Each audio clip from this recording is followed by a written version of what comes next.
Hello and welcome to this channel. My name is Janet. I'm working through the King James's Bible. Today I am in the book of Chronicles, book 2 today, and starting the first 4 chapters. So I'll be covering 1, 2, 3 and 4.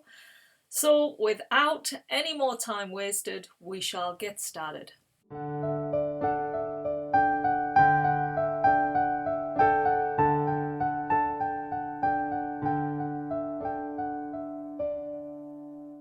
So in the book of Chronicles 1, we covered the genealogies, then we went into Saul, King Saul's kind of life and his ruling over the Israelites. He was the first king, remember?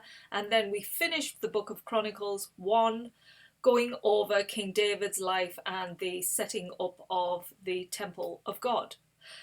So as the last chapter in Chronicles said, he was handing over the reign, King David, to his son Solomon. So we open chapter 1 with Solomon now growing from a boy into a strong king, and he has God by his side.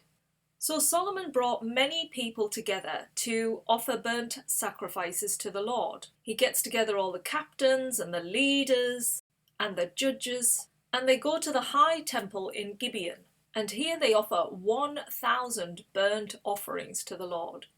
And then it's here that Solomon waits to hear from God. God then answers, and he says to Solomon, "You can have anything you want. What is it?" It's almost like a genie out of a bottle saying, "My wish is your command. What is it that you want?" And Solomon says, "I would like wisdom and knowledge to rule over the people of Israel." Now, God's answer to this is wonderful. He is so happy with Solomon's request because he's not going for riches, he's not going for power, he's not going for to defeat his enemies. He's going for the wisdom and the knowledge to lead the people. So God, thrilled with this answer, offers it to Solomon, says, "Yes, your wish is granted, and not only that, a bonus that you will have wealth and you will have power because you have chosen these two things." And he believes that with the wisdom and the knowledge, that the power and the wealth will be distributed wisely. It won't be taken and used in sinful ways, which we will see as the book of Chronicles 2 progresses. Solomon then returns to Jerusalem and carries on reigning over the people there. And as God has promised, he starts amassing a lot of wealth. He ends up with thousands of chariots and horses, along with gold and silver.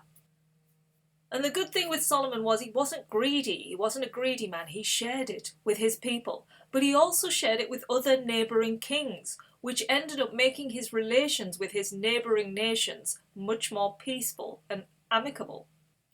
And so this is where we close chapter 1. Now, chapter 2 opens with all of those temple plans from David, his father. Solomon is now going to start building his father's temple. So he starts with bringing together all of the skilled craftsmen. Now, even though his father David had got all of the materials and everything ready for him, King Solomon sees that he's still missing things. He still needs more. So he goes to the king of Tyre. His name is Huram. And he reaches out to him because he had good relations with his father David.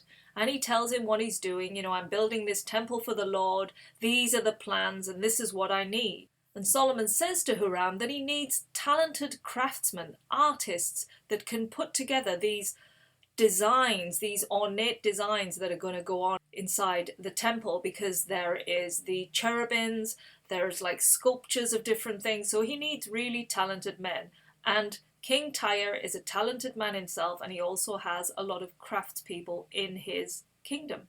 He also asks the king of Tyre for really good wood, good quality wood, and he knows that in Lebanon there is the wood that he requires. And he tells him for his workmen that he will pay them all really well. He'll take care of them so they'll all be well fed and looked after as they come into Jerusalem and help build this temple. So King Hiram sees the plans, looks at everything, thinks it's amazing what he has planned, and decides, yes, I will help. He's also impressed with Solomon's wisdom, which is obviously coming through because God has given him that gift, and he's looked at those plans and thinks, wow, what a magnificent temple. So his men come to Jerusalem to work with Solomon's men and to build this temple.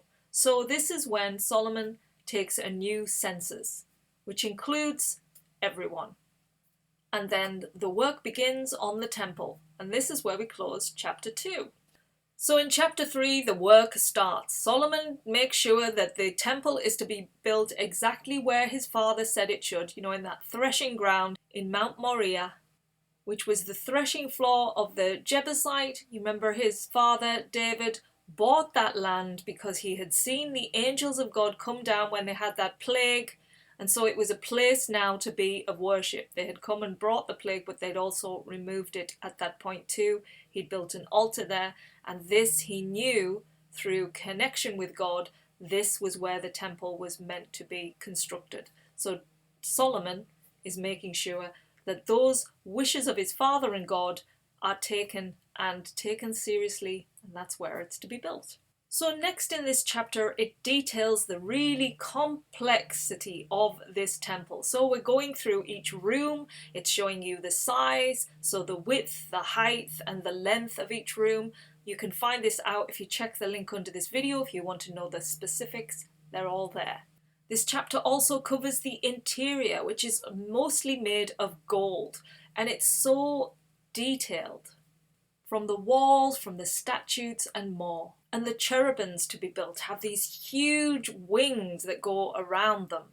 Also the curtain fabrics, they were to be blues and purples and crimson colour. It's so colourful with the gold. And just to show you some of the real detail, because I think it's always good to have a visual. I've showed this in previous videos, but this fits well again with this one here. So here you can see the interior. Oops, sorry for the reflection there. I'll get a bit closer.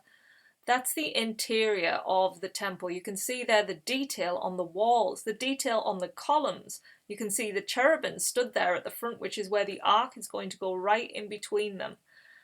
So it's really an intense design that they are building here. It's not something that's going to take a few days to build. It's going to take possibly years. Now Solomon builds the 2 pillars outside of the temple, and they have chains around them as well with pomegranates growing out of them. So that is what he details, and that is where we close chapter 3. So chapter 4 opens with the furnishings of the temple and the courtyard. It also details here the bronze altar and all the details, specific size, length, height, all again detailed under here, chapter 4. Check it out there if you want to know the details.